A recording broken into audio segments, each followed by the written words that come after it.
In a small but vibrant kingdom, deep down in Africa, the people had long placed their hopes in the hands of their ruler, King Roy. The kingdom was not wealthy, but the people had always managed to make ends with the help of the king's provision. A special allowance on essential goods. This allowance had made it possible for the poorest family to afford basic necessities like food, medicine, and clothing. But when King Roy's reign came to an end, the people eagerly awaited the coronation of his successor, Prince Ken. Prince Ken would lead us well, a villager assured his neighbors. He has always been kind and just. However, it was not Prince Ken who ascended the throne. Instead, a distant cousin of the late King Roy, Massa, used cunning, bribery, and force to crown himself the new king. The people's hearts sank as they watched in silence the man who they never chose become their king. Their heart was heavy with the foreboding. "Who is this King Massa?" a market woman whispered as she watched the coronation. "We did not ask for him."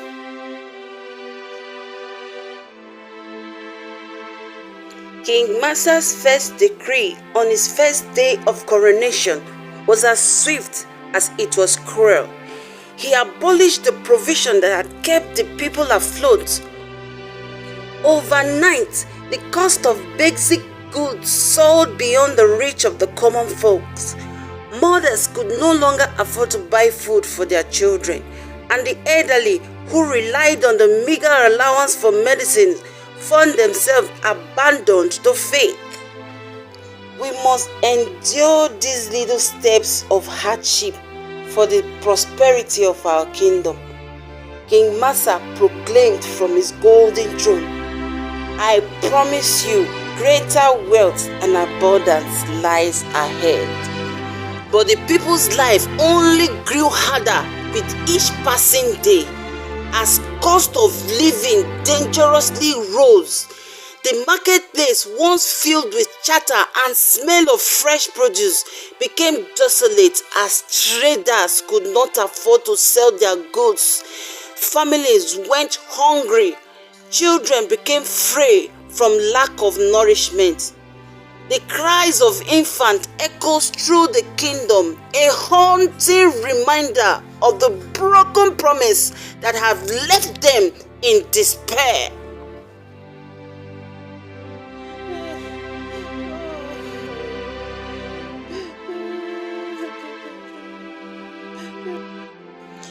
This cannot go on. We will die if nothing changes.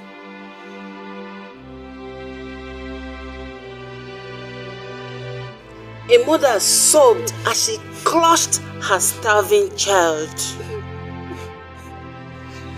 King Massa, meanwhile, surrounded himself with luxury. He feasted while his people starved. Draped in the finest robe, his palace guarded by guards who are loyal only to his wealth. The people's cry reached his ears, but he turned a deaf ear. To their pleas, dismissing their suffering as the necessary price for progress. We must sacrifice now. The future will be glorious.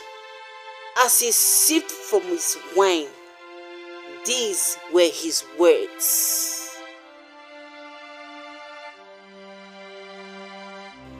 But as the king's word grew, so did the people's resentment for him grew.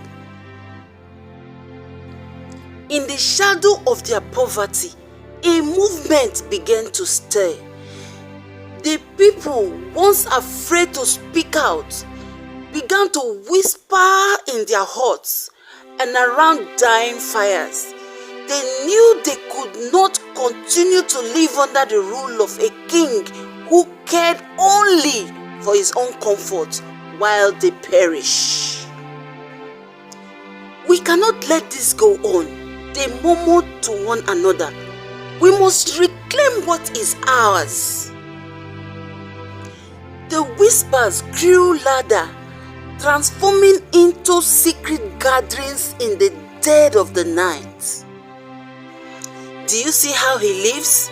A young man's path, his eyes burning with anger, while we suffer. He dines in gold. The king's guard, once feared, now looked on with pity as they too felt the sting of hunger. Slowly they began to listen to the people's grievances, and some even joined their cause, swayed by the suffering they witnessed daily. "I am with you," a guard whispered to his brother one night. "King Massa has gone too far." King Massa remained oblivious to the storm brewing in his kingdom. His wealth and power had blinded him to the desperation that surrounded him.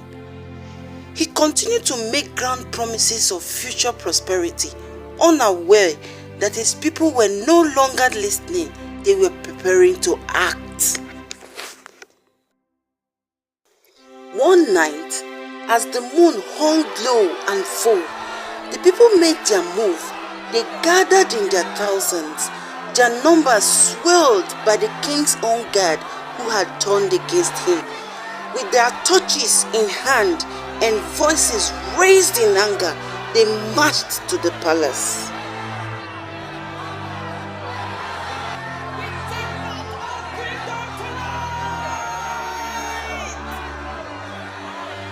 The guards at the palace gate, seeing the determination in the eyes of their fellow citizens, stepped aside.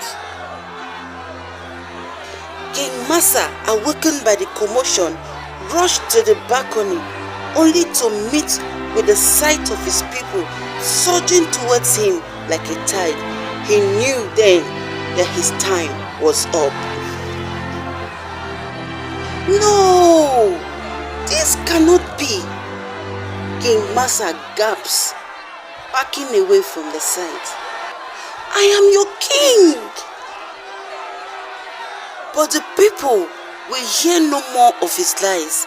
The gates of the palace were thrown open, and King Massa was dragged from his throne. The opulence he had surrounded himself with crumbled beneath the weight of the people's anger. They took him to the center of the kingdom, where the very people he betrayed stood waiting for justice. Justice for our children! Justice for elders in our future! The next morning, as the sun rose above the kingdom, the people gathered in the central square. King Massa's rule has ended, but the sin and betrayal remains. They knew that rebuilding their lives would not be easy, but they were determined to do it together.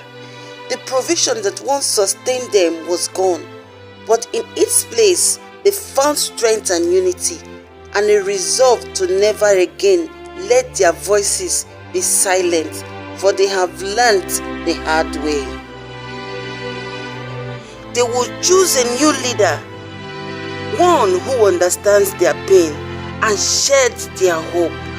As they began the long process of healing and rebuilding, they knew that they would never forget the lesson they have learned.